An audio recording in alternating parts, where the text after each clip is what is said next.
Hello everybody, Gun Review Surplus here, and today I'm going to show you all these Imperial Russian shovels. Sorry that I missed last week's video. With it being the summer, I've been doing stuff and I went camping last weekend, and actually, tomorrow I'm having my birthday party. My birthday's on Monday, but most people are off tomorrow, so that's when I'm doing the party. But anyway, let's get a look at these World War I Russian shovels. Starting off, the shovel on the right is dated 1897, and the shovel on the left is dated 1915. The 1897 shovel, which is this one right here, has definitely been repainted sometimes throughout history. As you can see that it still has green paint on it. One from 1897 that hasn't been touched won't have the drab paint on it anymore, the green. As you can see, the World War I or the 1915 dated shovel has almost none of its paint. You can see specks of it here and there, but most of it is gone. It is a little bent, or one of them is. I kind of forget which one it is. One of them is a little bent when you look at the shovel from the front, so I will show that later on in the video. But now we'll move on to the one on the left, and then we'll go to the one on the right. So starting off with the World War I dated shovel, as you can see, most of the paint is missing. If we get really close, we can actually see some of the original paint.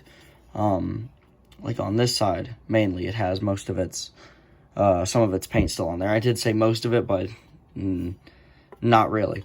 As you can see, the handle is very loose, so I have to be very careful with it when handling it, because I don't want to break the handle off. As you can see, the handle is very chipped up. It's very worn, especially after 100 years of existing. The date is right there. There's one of the stamps, and I believe there's one more right there. Don't think there's any other stamps on the shovel that I know about. As you can see, the edge is still pretty profound on it. This one is not the one with the dent in it, but one of them, the other one kind of bends off at the edge from where it's probably struck a rock throughout its time of being used. And now to the one that is dated 1897. So as you can see, the one dated 1897 has more of a structural build on it, with the 5 rivets holding it in place. It is just like it's like some of the World War II shovels with the quality of this one. As you can see, the edge of this one has definitely been used, and you can see where it sort of bends down a little bit further than this side. This side is a smooth angle, and this one you can see where it's kind of hit a rock or something. This one has a date right there, 1897, some Russian writing. It has one more thing up here, if you can see that. The handle on this one has been painted at some point. I don't know when it's been painted, but it has been painted sometime during its existence. I don't know if that's during war paint or non-war paint, but I'm guessing that this has been repainted sometime throughout history. These two came in a lot together, so I have no clue about the history behind this one. See, it has a bit of black paint on it as well.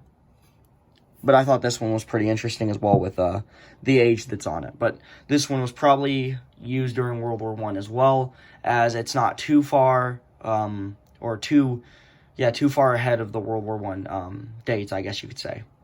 I actually got these two shovels off an auction house that I discovered because Zelensky gas mask went up for sale. If you all watch auction houses, it was on Invaluable.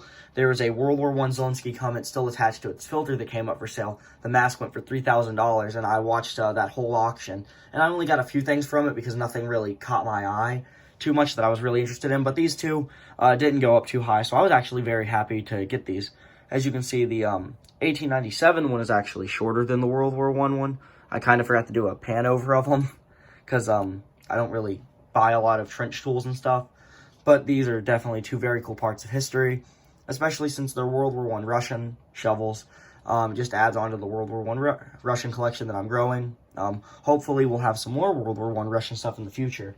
I do know there was a tunic for sale in that auction that I did end up bidding on, but I didn't go high enough on it. But hopefully in the future, I'll go bid on some more stuff from them, and we'll see what we can get. But I'll see you in the next one, and happy collecting.